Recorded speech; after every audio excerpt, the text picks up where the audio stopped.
Eldorad Park residents say they're struggling to get police to follow up on crimes. That's after Gauteng Premier Panyaza Lesufi had promised to wage war on crime in the province. But he's also been, of course, trying to deal with drug abuse and has launched substance abuse programs at 2 rehab centres. In November, a call centre went live offering counselling to those in need. And 2 weeks ago, he announced a rehabilitation program for more than 7,000 addicts free of charge. I'm now joined by Dereleen James, the founder of the Yellow Ribbon Foundation and an anti-drugs activist. Dereleen, thank you for your time and good morning to you. How big of a problem is drugs still affecting young people in the country and communities such as Eldorad Park as well? Thank you so much for having me. When it comes to substance use disorder and illicit drug trafficking, we have a mammoth task at hand. We have left it for way too long, and I think it's just spiraled out of control. And, the effects and the impact of this, sees many grannies. Just in last week, we rescued 3 grannies from a lolly lounge where they were being kept. We see abandoned children daily in our community. We see a high crime rate. We see, crime has just spiraled out of control in our community. Dereleen, in your opinion, where is the root problem? Is it deeper than what we see on the streets, where there are probably syndicates running, probably even multinational syndicates running drugs in our communities, and this obviously needing the assistance of the police at this stage? The problem is really deeply rooted, and there's many contributors to what we see happening and spiraling out today. Poverty plays a huge role. Unemployment plays a huge role.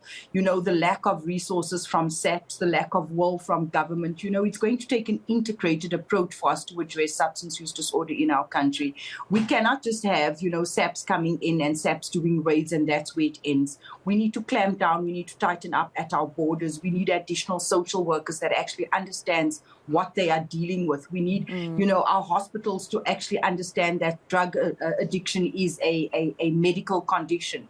It's a mental condition. We need to empower families and communities to take charge. What you see happening now to many is a lucrative business, where these drug dens are operating in our communities, and they are basically even supplying food stuff and groceries to communities who don't have, So that's the problem that we have. Last week, we also tried to go out and speak to some of these drug dealers, to make them aware of what they are doing.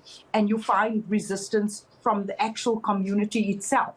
And I asked myself, why is this happening? Until later on, I spoke to some residents of the specific area, and they said, because he actually provides bread on a daily basis for these people. So what alternatives are we giving for people that is actually doing this as a business? That's where we need to start. Our prisons are full as a result of this, but it's even happening in our prisons as well. It is rife there. Wardeners are being paid off. So this is why I'm saying we need an integrated approach. We need all departments to come on board and assist us. It is not just the responsibility of Department of Social Development or SAPs. You need economic development. All of these, all good and well. And yes, we commend the Premier for what he's trying to do. But when those people come back into the community, what then? What opportunities are available for those 6,000 people that have gone into rehab? Yeah, and interestingly, you just mentioned now, Dereleen, that you speak to some of these drug dealers themselves. Yes, the community may say, no, he supplies, bread, for example, to the community. But what do the drug dealers themselves say? Are there any plans whatsoever to stop this? Should there be alternatives? What's their response to you directly? Every time we visit the home, because we've realized, we cannot keep fighting these people. It's just a vicious circle. And you sort of arrest the one and 5 others, pitch up.